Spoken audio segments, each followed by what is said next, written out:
You will hear a number of different recordings, and you will have to answer questions on what you hear. There will be time for you to read the instructions and questions, and you will have a chance to check your work.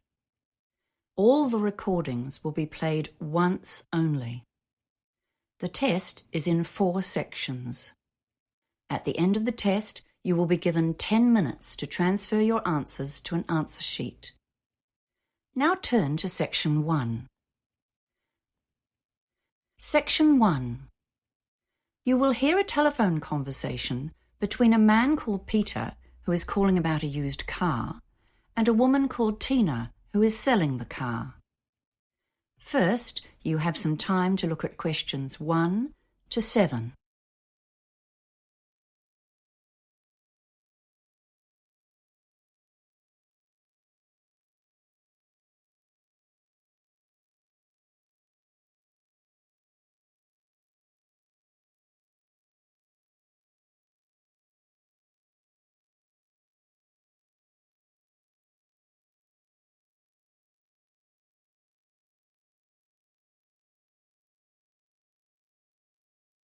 You will see that there is an example that has been done for you. On this occasion only, the conversation relating to this example will be played first. Hi, it's Peter speaking. I'm calling about the ad you put online for a used car. Sorry, what was your name again?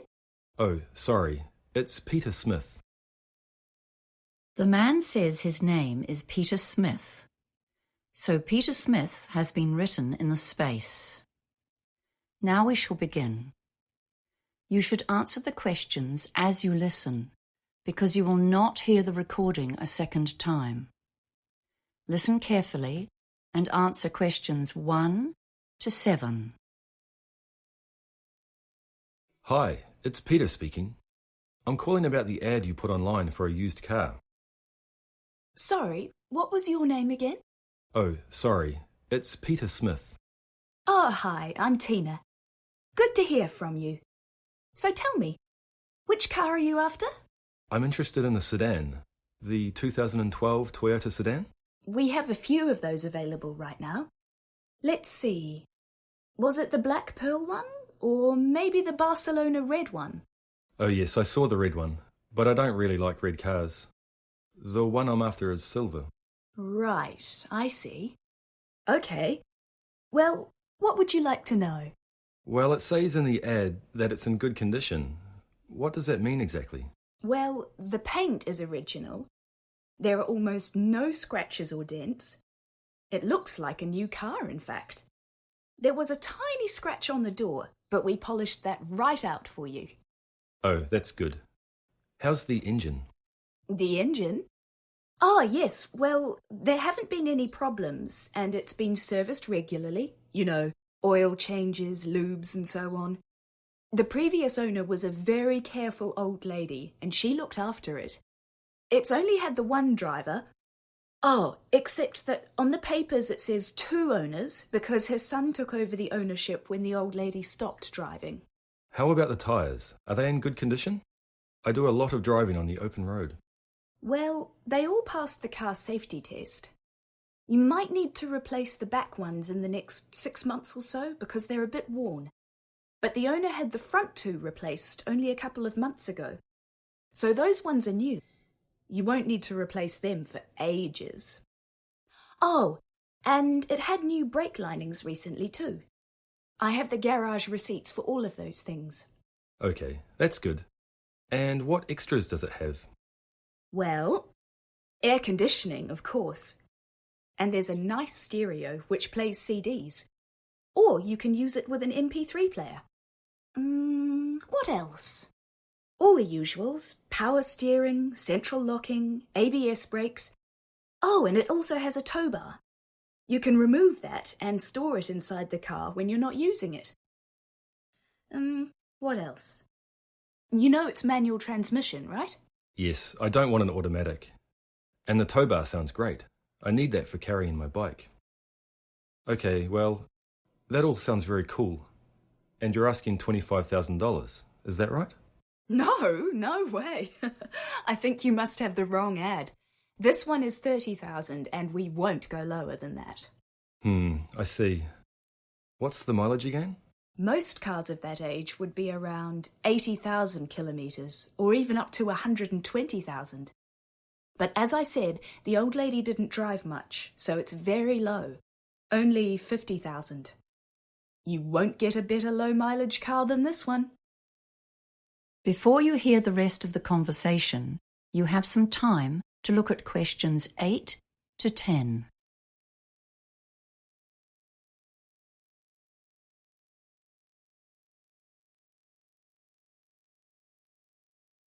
Now listen and answer questions 8 to 10. Okay, well, I'd like to come and see it if that's all right. Where do you live? I'm in the suburb of Pembrose. Do you know where that is? Sorry, can you say that again? I'll just check on my GPS. Yes. I'm in Pembrose at 352 Hunter Place. Hunter. Oh yes, I see. Yes, that's okay. It's about 30 minutes drive from here. No, that's no problem. So, when would you like to come? How about this evening? I could come at 5 p.m. Oh, no, sorry, I forgot about my gym class. How about 6:30? Does that suit you? Look, sorry, I have someone else coming then. Can you make it a bit later? Say 7:30? Well, okay then.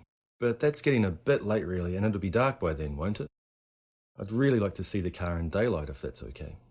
Well then, how about 4ish? Yes, that's good. Okay, let's say 4:30 p.m. And I guess I'll just have to be late for the gym. I'm usually very punctual, so being late just once won't matter too much. Yes, fine. See you then. Oh, just in case there's a problem, what's your mobile number? Oh, of course. It's 093678192. Ignore that. It's my landline. Of course, it makes more sense to give you my mobile. That's 045 352 7652. Got that? Excellent. See you later, Peter. Yes, sure. Bye, Tina. That is the end of section 1. You now have half a minute to check your answers.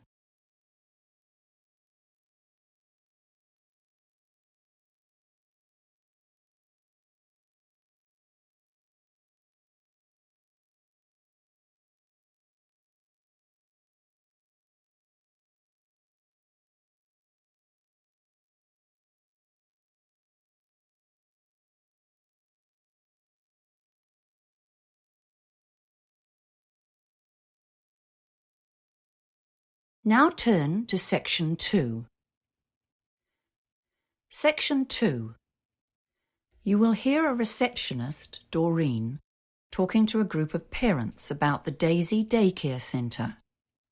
First, you have time to look at questions 11 to 17.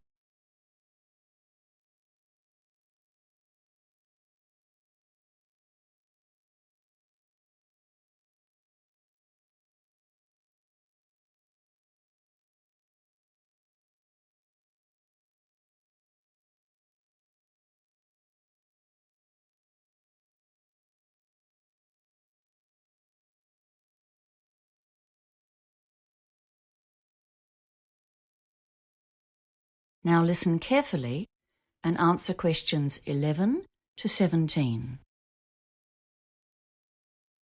Hello everyone. I'm Doreen, the receptionist at the Daisy Childcare Centre. Thank you all for coming to our open evening. I'll just show you round and tell you a bit about the place. First of all, I will have to ask you to leave your sneakers and sandals, etc. here on the shoe rack, just inside the main door.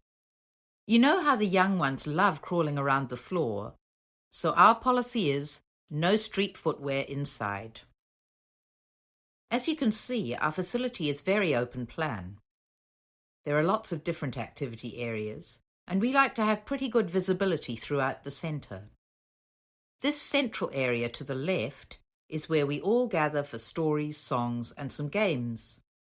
That's why the big circular carpet is there. Everyone comes to sit there 2 or 3 times a day. I can see some of you looking at our TV. Some parents worry that we might just dump the kids there to watch rubbish all day. But of course that's not the case. In fact, we only use it occasionally. For example, we use it if we have a story on a DVD, and then we get the kids to do a bit of acting based on that. That bookcase there beside the TV gets a lot of use, though. Some of the older kids choose to sit and read or look at picture books in their free time, but we never allow them unsupervised TV. If you look along the wall on the far side of the little gate leading into the main room, you can see our kitchen play area. It has lots of utensils, pots and pans. And that cupboard closer to the corner is the dress-up cupboard. That's a very popular area, with the boys as well as the girls. You'd be surprised how much the boys get into acting and make-believe. Now over here, opposite the gate and behind the big lunch table, are the sinks and the painting area, and then the doors to the outside. To the right of those outside doors, you can see hooks and little cubby holes on the wall for coats, bags, and outdoor shoes. The children can keep slippers in there, but most of them run around indoors in their socks or bare feet. If you can bear it, I think we should pop out into the cold for a moment to have a look round outdoors. We'll just stay under the veranda. The sandpit is over there at the far left of the outside area, and that box next to it is storage space for buckets and spades, and lots of trucks and diggers to push around or even ride on. The slide beside that is popular, and so are the 3 climbing walls over by the fence. Some parents think that's a bit adventurous for preschoolers, but the older ones love them. The ground is covered with bark, so it's not a harsh surface when they do fall. The ordinary swings and a tire swing are here in front, where we can keep an eye on everyone, and then the chickens are way over on the far right, so they can have a bit of peace and quiet occasionally. Okay, so let's go back inside, and I can talk about our rules and policies. Before you hear the rest of the talk, you have some time to look at questions 18 to 20.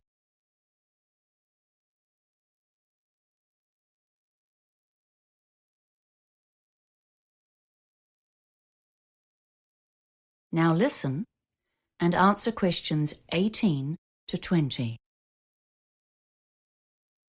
As you probably already know, the government sets limits on adult-child ratios, but we try to improve on those wherever we can. There are different ratios for under and over 2-year-olds. For the under 2s, the rules are 1 adult to 4 children, and we basically stick to that, except that we have an extra roving staff member with no allocated children who helps out wherever there's a need. The older kids have a 1 to 8 ratio, and again we try to have an extra staff member on site. All of our staff are fully qualified, but we do have trainees from the local polytech at certain times of year. We do have pretty strict rules about pick-up times here. It's a real problem if parents are late, and we end up with far too many kids for the number of staff. So we ask you to be very punctual about collecting your children. We have had to ask a couple of consistently late parents to leave, but of course this is only a last resort. We have quite a long waiting list here, especially for the over 2s, but you're welcome to put your name down. The average lead time is usually about 9 months, but sometimes we get unexpected vacancies. For example, maybe a family has to move to another city for work or something, so their child is withdrawn. This means, if you're lucky, your child could be admitted in 3 months or so. Now, are there any questions? That is the end of section 2. You now have half a minute to check your answers.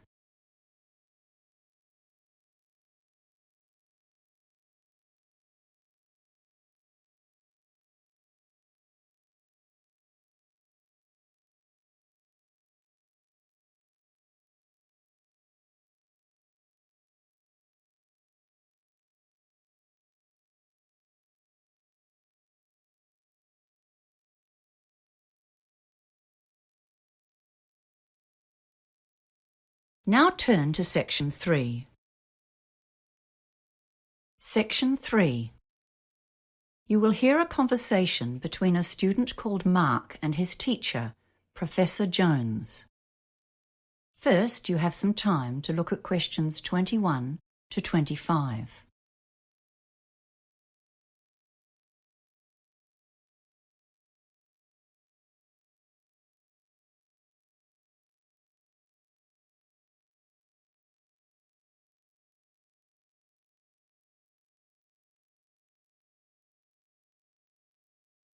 Now listen carefully and answer questions 21 to 25.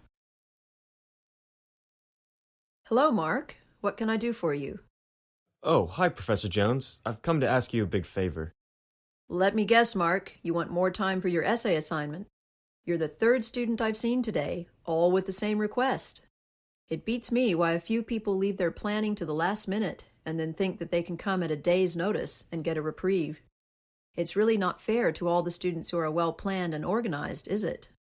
Yes, you're right, and I'm really sorry I need to ask. I've never asked for an extension before. So, Mark, why should I grant you an extension when I said no to everyone else today? Well, Professor Jones, I really do have a valid reason. It's not just the usual, like I have a cold, and I have a certificate from my doctor, or my computer crashed and I lost all my data. I wouldn't bother you with those old excuses. You see, my twin brother was planning to get married next weekend, but last week his girlfriend told him the wedding was off, and he landed on my doorstep. He was really upset. I couldn't just tell him to go away because I was busy, and of course I would have had 3 assignments due this week, and all my study plans just went out the window. I see. So why didn't you come to see me a week ago when your brother first turned up? Because I was hoping I would still be able to get it done, but I just can't manage it. Well, actually, I have written the required number of words more or less, but frankly, I feel it's terrible.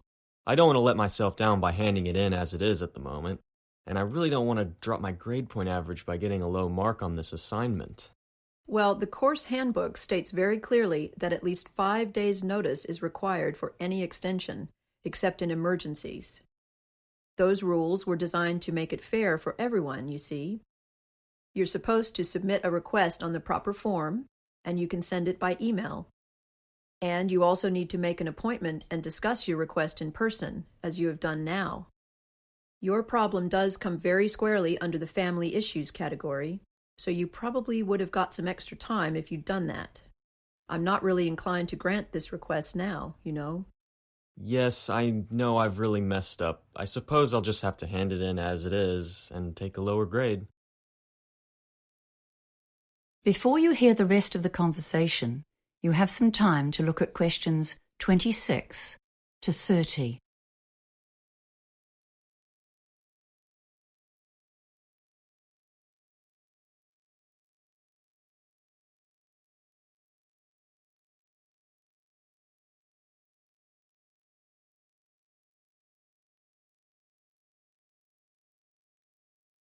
Now listen and answer questions 26 to 30.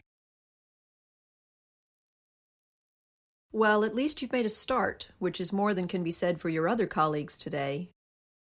Have you got what you've done so far? Come on, we'll look through it together, and I'll see if I can make a few suggestions for a quick fix. How about that? Oh, thank you. Yes, here it is on my laptop. Well, let's see. Let's start with the bibliography. Yes, you've consulted most of the sources I suggested, but you don't have any references of your own, and that was part of the task, wasn't it? You need at least 3 references of your own, see? Yes, I know. I did find one more. McDonald and Ferris, 2014. Okay, that's a good one. I suggest you look at their reference list too, and chase up a couple more from there. You should be able to find everything you need in the online library databases, especially LanguageLine. Yes, okay. So what about the essay structure and the argument? Are they okay, or am I barking up the wrong tree? Well, you just seem to jump straight into your first point here. I'm not sure where your essay is going. Where's the introduction? Oh, right. I always leave that till the end and write it after I've finished the rest of the essay. That way, it ties into what I've already written. Well, that's what we were taught in the study skills course anyway. Yes, and you're quite right. So tell me about your ideas. What's your main argument? Well, I'm not really sure. I think I understand the three opposing theories okay, but I don't really have a strong opinion about which one is correct. I was more thinking of explaining them all as clearly as I can, and then giving the evidence for each one. I don't think there's a clear-cut right or wrong. Well, that's my opinion anyway. Do we need to say that one is better than the other two? No, you don't. And what you are planning to do is often the best way to go about it. Well, I've been skimming through what you've written while we've been talking, and one thing you definitely must do before you submit this assignment is to edit it for grammar and spelling mistakes. There are a lot of errors here, just simple things that are easy to fix. But still, I can see you've done the basic work, and I do sympathize with your brother. It must be very difficult for him. So I'll give you one extra day on this essay. Oh, thank you, Professor Jones. Thank you. I'll hand it in before 5 p.m. on Wednesday then. Yes, that's the final deadline. Goodbye now. That is the end of section 3. You now have half a minute to check your answers.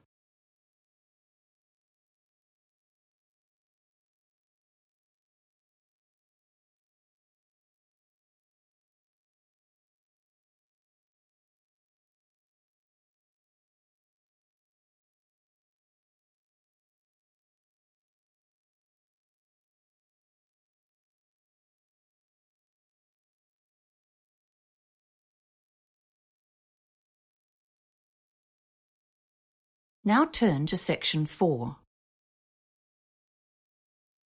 Section 4. You will hear a lecturer giving a talk on managing creativity in business. First, you have some time to look at questions 31 to 40.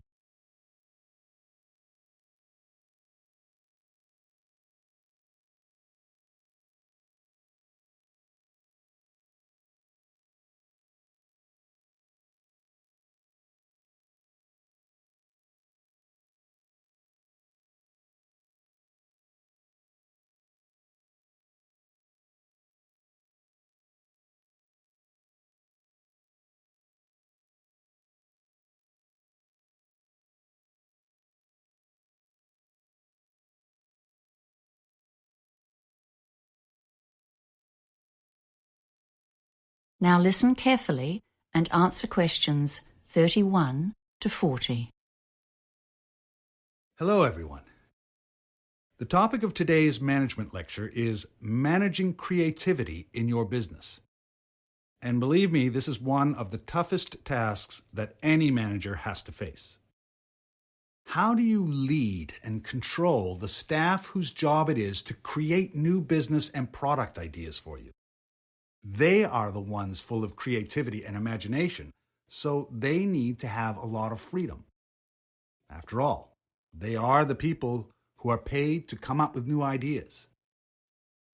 Controlling staff who are at the forefront of innovation will be one of your most challenging tasks. After all, creativity implies freedom of thought and action. Management styles used to be different, especially in manufacturing. In the factory, staff would be told what to do and how to do it, with a watchful eye kept on them.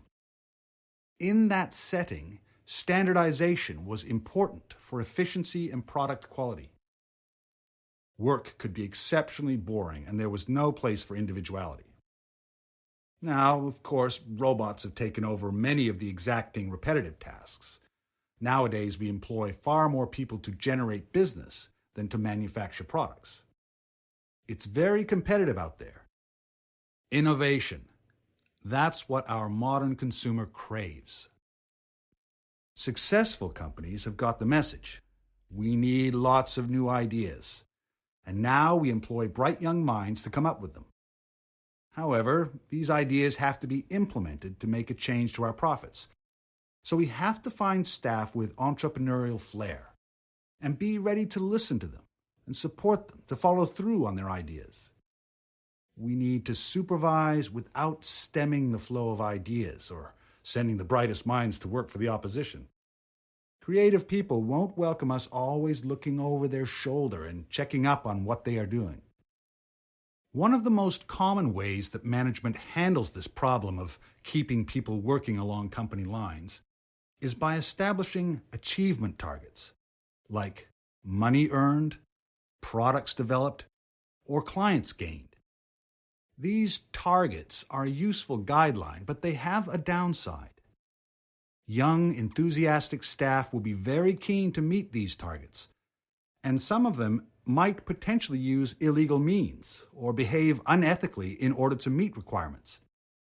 For example, by offering bribes to gain sales, or making their sales numbers or earnings look higher than they are, or even threatening or criticizing other staff to get a job completed. Achievement targets are often linked directly to performance bonuses, and this can make a bad situation worse. So as you can see, the standard management techniques can create inherent problems both for the individual and for the company. More recent theorists suggest new tactics for managers. Robert Simons, writing in the Harvard Business Review, has added some new concepts to the thorny problem of encouraging creativity while maintaining a viable business.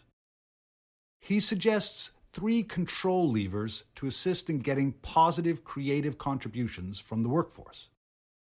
Remember, this is the point. We want creativity, wild, vibrant creativity to compete in the marketplace.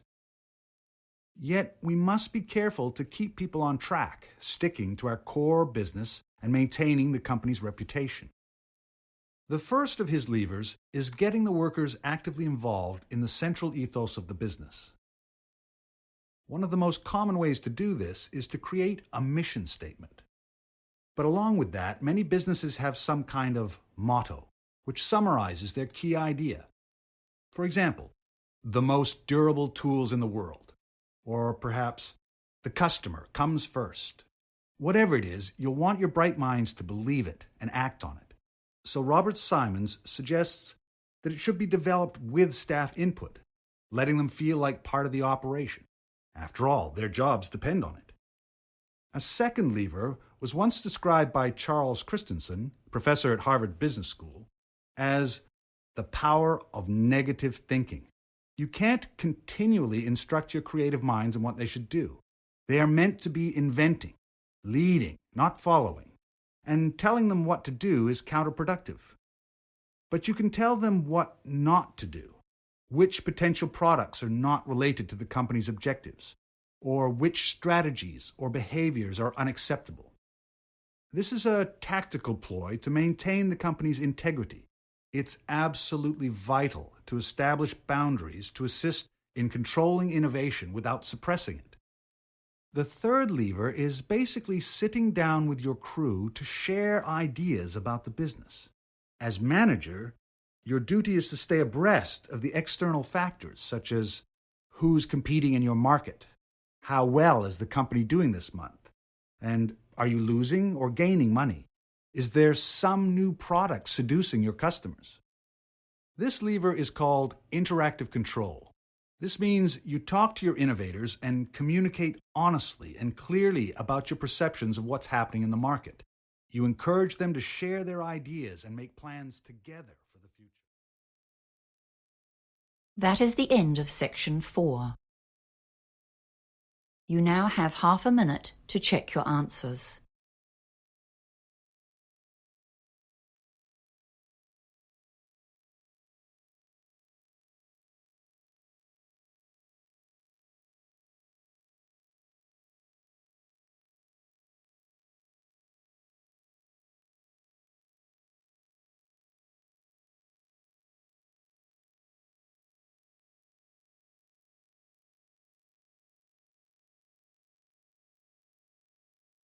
That is the end of the listening test.